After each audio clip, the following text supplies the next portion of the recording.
Hello dear students, आप लोगों का एक कमाल का और प्यारा सा वेलकम करता हूं मैं आपके इस प्यारे से चैनल में। ठीक है, तो आज की वीडियो में हम लोग नीट 2027 के लिए कुछ स्ट्रेटजी डिस्कस करने वाले हैं, है ना। तो आप लोगों को पूरे साल मेहनत करनी पड़ेगी और क्या क्या करना है, कैसे कैसे करना है, वीडियो में देखते हैं। ठीक है, हमारा टारगेट क्या है? 600 प्लस। ठीक, ध्यान देना। सबसे पहली बात क्या लिखा हुआ है? Cover your syllabus before December. अब दिसंबर के पहले सिलेबस कंप्लीट करने के लिए क्यों बोल रहा हूँ? सोचो, अगर आप दिसंबर के पहले पहले सिलेबस कंप्लीट कर लिए तो आपके पास क्या क्या बचेगा? चलो दिसंबर तक भी कर लो, मान लो।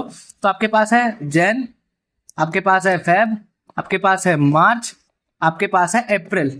4 महीने हैं आपके पास। इसमें यार आप आराम से रिवीजन मॉक टेस्ट कर सकते हो अच्छे से।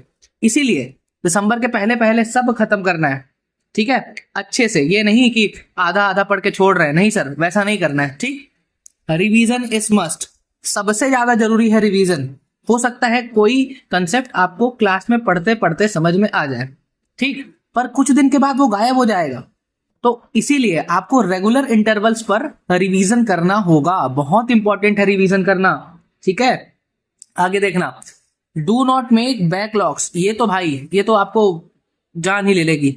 क्यों पता है? क्योंकि अगर आप बैकलॉग बनाते हो, अगर आप बैकलॉग बनाते हो, आगे का समझ में आना बंद हो जाता है। फिर आप टेस्ट नहीं दिलाओगे, अरे यार मेरा तो सिलेबस बचा हुआ है। जैसा ही ऐसा हुआ, आपके स्कोर कम होने लगेंगे इफेक्टिवली, और पेपर भी खराब करोगे नीट का। इसीलिए आपको बैकलॉग नहीं बनाना है। ठीक, सबसे कमाल की बात, मॉक टेस्ट विद एनालिसिस। देखो, टेस्ट तो आपको दिलाना ही है रेगुलर इंटरवल्स पे, उसके बाद उसका एनालिसिस भी करना है। क्यों? अगर आप टेस्ट दिला दिए तो आपको पता है कि मेरी प्रॉब्लम किस चीज में है। क्या मेरे नंबर कम आ रहे हैं? और अगर आ रहे हैं तो किस लिए आ रहे हैं? मुझे कंसेप्ट नहीं आता या मेरे से टाइम मैनेज नहीं हो पा रहा है। ठीक है, तो आपको एनालिसिस करना बहुत जरूरी है। ठीक है, उसके बाद मस्ट फोकस ऑन बेसिक्स। ध्यान रहे, बेसिक्स अगर आपकी गड़बड़ है ना, तो आपको प्रॉब्लम होगी। फॉर एन एग्जाम्पल, जैसे मैं ऑर्गेनिक केमिस्ट्री की बात करूं, है ना, ऑर्गेनिक केमिस्ट्री। अब आप ऑर्गेनिक केमिस्ट्री पढ़ोगे तो उसका पुराना जो है आपको आना चाहिए। जैसे मान लो अगर आपने जीओसी नहीं पढ़ा, जनरल ऑर्गेनिक केमिस्ट्री आपने नहीं पढ़ा, ये आपको नहीं आता, तो ऑर्गेनिक आपको आएगी ही नहीं समझ पाओगे। इसीलिए अपने बेसिक्स को मजबूत करते हुए चलना। ठीक, और ये सबसे इंपॉर्टेंट बात, ट्रस्ट योर टीचर्स। अपने टीचर्स पर पूरा भरोसा करना है आपको। जो भी आपको पढ़ा रहे हैं वो बेहतरीन फैकल्टीज हैं। क्यों? क्योंकि यार देखो, आपको पहले ही आपने रिसर्च कर रखी होगी उन टीचर्स के बारे में, तभी तो आप उनसे पढ़ रहे हैं ना। तो अपने टीचर के ऊपर पूरा भरोसा करें, वो जैसा जैसा तुम्हें पढ़ाएंगे उस कंसेप्ट को आप यूटिलाइज करें, है ना, क्वेश्चन प्रैक्टिस करें। उसके बिना कुछ नहीं हो पाएगा। फिर देखो, लास्ट वाली बात, ये तो भाई प्लीज 1 साल के लिए आइसोलेट हो जाओ। आइसोलेट, 1 साल के लिए आपको अलग होना पड़ेगा। आपको पूरी दुनिया से अलग होके 1 साल मेहनत करना होगा। क्यों यार? पता है, ये दिख रहा है 600 प्लस, लेकिन ये इतना आसान नहीं होता। हालत खराब हो जाती है इतने स्कोर करने के लिए। तो आप लोगों को क्या करना है? बहुत ही बेहतरीन ढंग से अलग होके, किसी चीज में ना इन्वॉल्व होते हुए मेहनत करनी है, चुपचाप एकदम शिद्दत से। ट्रस्ट में यार, 1 साल मेहनत कर लो, वो डॉक्टर बनने का जो सपना है ना, वो पूरा हो जाएगा आपका। सही डायरेक्शन में मेहनत करोगे, टेस्ट दिलाओगे, ये सारी बातों का ध्यान रखोगे, तो बिल्कुल आप जो है सिलेक्ट हो सकते हो। फिर हम लोग बात करते हैं थिंग्स टू अवॉइड। डीमोटिवेशन। ये डीमोटिवेट नहीं होना है। क्यों ऐसा बोल रहा हूं मैं? देखो, 1 साल की जर्नी है ना। आपको अभी अभी मोटिवेशन है कि यार नीट का पेपर बिगड़ा है, चलो हम लोग अगले साल बहुत अच्छे से करेंगे। आप कुछ दिन बढ़िया से पढ़ोगे, है ना, 1 दिन 2 दिन 3 दिन 4 दिन आप अच्छे से पढ़ोगे, है ना, लेकिन क्या वो जो पढ़ाई है वो पूरे साल तक कंटिन्यू रह पाएगी? ध्यान देना मेरी बातों पे, मैं क्या कहना चाह रहा हूँ। रोज रोज रोज ध्यान देना, रोज पढ़ना है आपको। एक दिन 10 घंटे पढ़ना बड़ी बात नहीं है। 10 घंटे पढ़ना एक दिन बड़ी बात नहीं है, 2 दिन पढ़ना बड़ी बात नहीं है। पर अगर आप 1 साल तक 10 घंटे 12 घंटे पढ़ रहे हो ना, ये बड़ी बात है।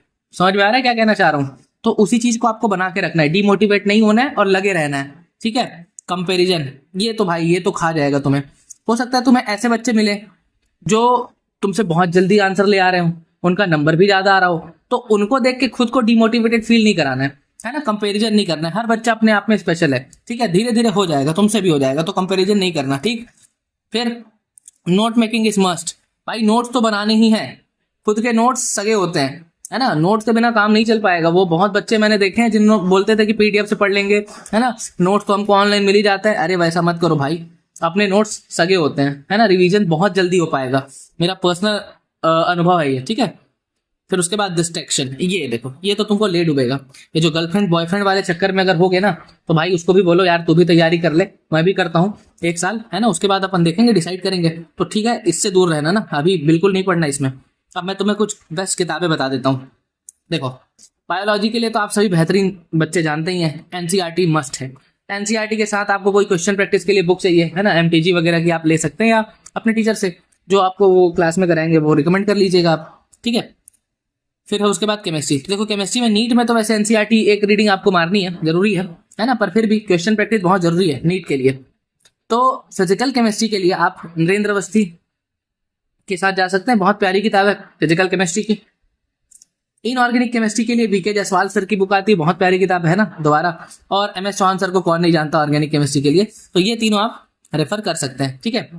फिर इसके लिए एनसीईआरटी प्लस डीसी पांडे भी आप बना लें, और जो डीसी पांडे आएगी ना वो नीट वाली लेना, जेई वाली मत लेना, क्योंकि जेई में जो है वो कंटेंट थोड़ा सा एक्स्ट्रा भी है, डीप भी है, तो आपको नीट वाली ही बुक लेनी है ना, क्योंकि डीसी पांडे सर की दोनों किताब आती है, जेई के लिए भी और नीट के लिए भी।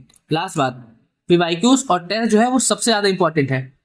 अगर आप टेस्ट नहीं दिला रहे हो तो ये जितनी भी स्ट्रेटजीज है ना, कोई आपको फायदा नहीं होगा, है ना, आपका स्कोर वैसे ही खराब रहेगा।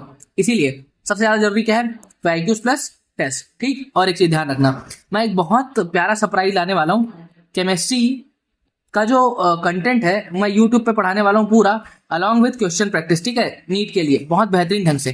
तो चैनल आप सब्सक्राइब करके रखना, तो आपको बहुत फायदा मिलने वाला है, कंटेंट आपको बहुत प्यारा प्यारा मिलेगा, आप डायरेक्ट मुझसे डाउट पूछ सकते हैं, ठीक है। चलिए, और कुछ रहेगा कमेंट कर देना, मैं आपको रिस्पॉन्स करूंगा। तब तक ध्यान रखना अपना और अच्छे से पढ़ना। Bye bye.